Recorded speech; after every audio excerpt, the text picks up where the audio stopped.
لن يصلح آخر هذه الأمة إلا بما صلح به أولها. ونصلي على رسوله الکریم. محترم دوستو بھائیو، قناۃ السلفیہ سے میں ہوں عبد الخالق بٹی.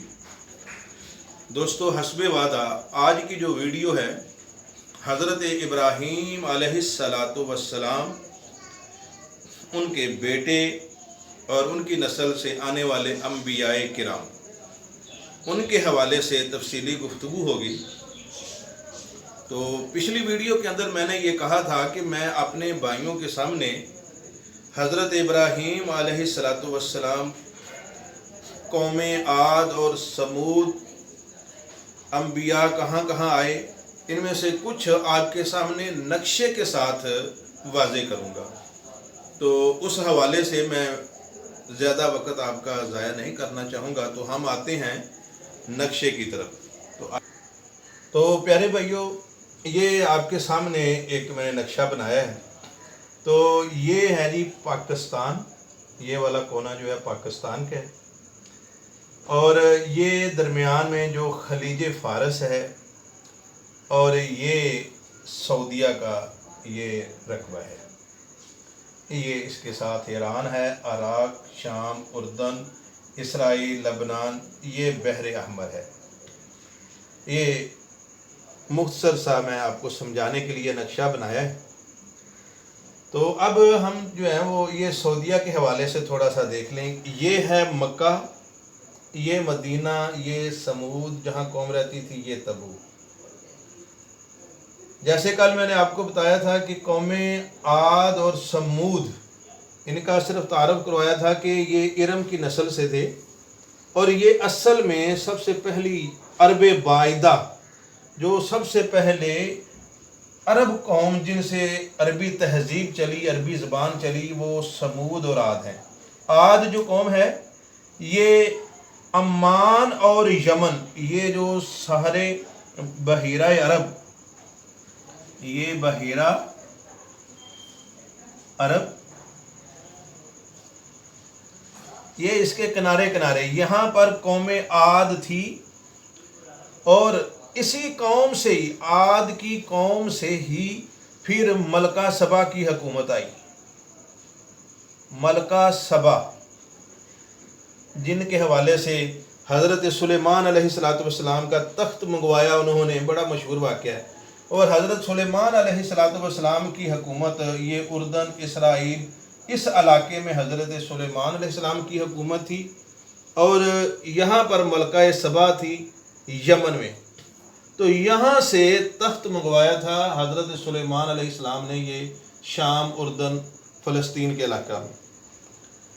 تو قوم عاد بھی جو ہے وہ اسی یمن کے علاقے سے، اور اسی وجہ سے اصل جو عربی ہیں وہ یمن کے قحطانی عرب ہیں، جو قوم عاد سے ہوئے، جو قوم سمود سے ہوئے. یہ اصل ان کے عربوں کے جو باب ہیں عاد اور سمود.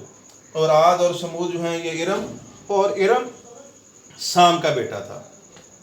تو محترم دوستو بھائیوں، اب حضرت ابراہیم علیہ السلام کو نقشے کے حوالے سے میں آپ کو سمجھاؤں گا کہ یہ جو عراق کا علاقہ ہے نا جی، یہاں پر ایک علاقہ کے نام ہے جی ار کے علاقے میں حضرت ابراہیم علیہ السلام کی پیدائش ہوئی. پھر ان کے والد نے اور ان کے والد کے ایک بھائی تھے ہاران، انہوں نے یہاں سے ہجرت کی. یہ شام اور ترکی کے درمیان یہاں پر ایک علاقہ ہے ہاران. اس وقت بھی یہ ہاران نام سے ہی ترکی کے اندر یہ علاقہ موجود ہے.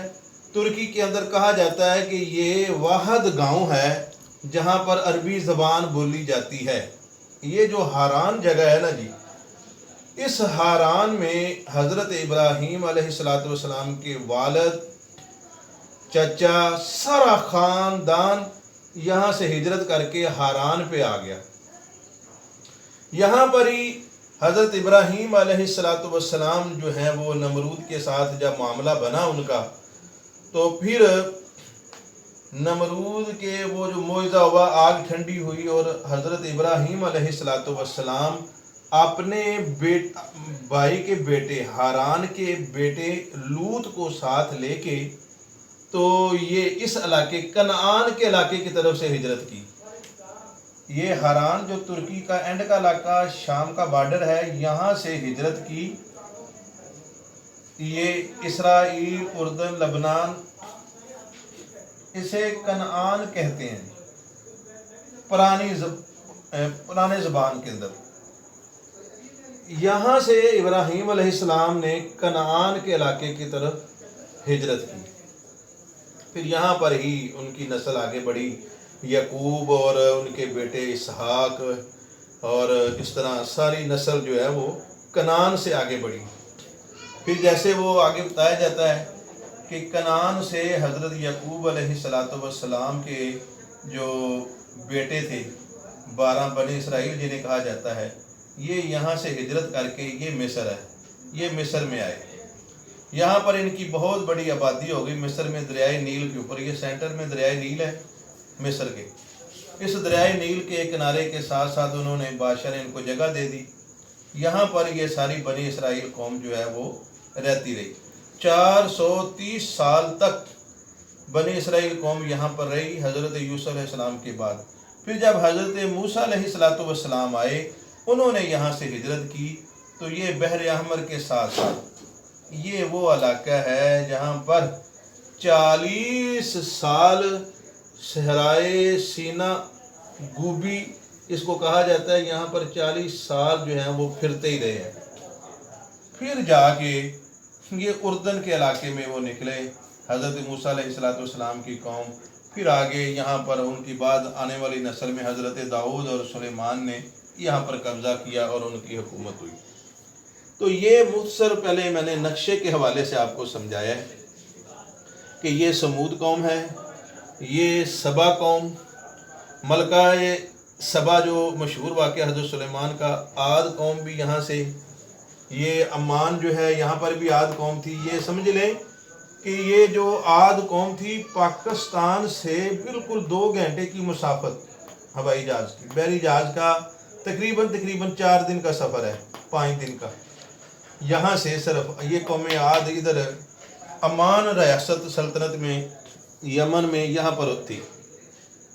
तो ये मुख्तसर खाका मैंने आपके सामने कर दिया है ताकि अब मैं जब आगे तफसील बयान करूँ तो आपको ये जहन में रहे कि इब्राहीम अलैहिस्सलाम इराक़ के इस इलाके में पैदा हुए। फिर तुर्की और शाम के बॉर्डर पर जो मौजूदा इस दौर में हारान इलाका है, हारान के इलाके में उन्होंने सारी ज़िंदगी गुजारी। फिर यहाँ जब नमरूद की सख्तियाँ हुई तो फिर यहाँ से कनान, जिसे आज इसराइल, उर्दन और लबनान का ये जो इलाका है शाम का, यहाँ पर उन्होंने हिजरत की। फिर यहाँ पर ही हज़रत इब्राहीम अलैहिस्सलाम मुकम्मल उन्होंने सारी ज़िंदगी कनान के अंदर ही गुजारी। मोहतरम दोस्तों भाइयों, ये था मुख्तसर तारफ़ नक्शे के हवाले से कि हज़रत इब्राहीम अलैहिस्सलाम इराक़ के किस इलाका में पैदा हुए, फिर हारान, शाम और तुर्की के बॉर्डर के ऊपर उन्होंने हिजरत की और वहाँ पर ही उनका ख़ानदान सारा ठहरा रहा। फिर वहाँ से कनान हिजरत की। तो मैंने इस वजह से ये नक्शे के एतबार से आपको समझाने की कोशिश की कि अब अगली वीडियो में जब हज़रत इब्राहीम अलैहिस्सलाम के ख़ानदान का मुकम्मल तारफ़ करवाया जाएगा तो आपके ये जहन में हो कि उनका ख़ानदान दुनिया के किस किस इलाका में रहता था और कौम आद और समूद ये किस इलाका में थी, मदियन वैला मदियन अखाहुम शुअयबा ये किस इलाके में थे। तो ये मुख्तसर तारफ़ आपके सामने इस वजह से पेश किया गया। अब अगली वीडियो में इंशाअल्लाह हम हज़रत इब्राहीम और उनके बेटों का सिलसिला नसब तफसील से बताएंगे। तो उस वक़्त तक के लिए इजाज़त दीजिए। अल्लाह हाफिज़।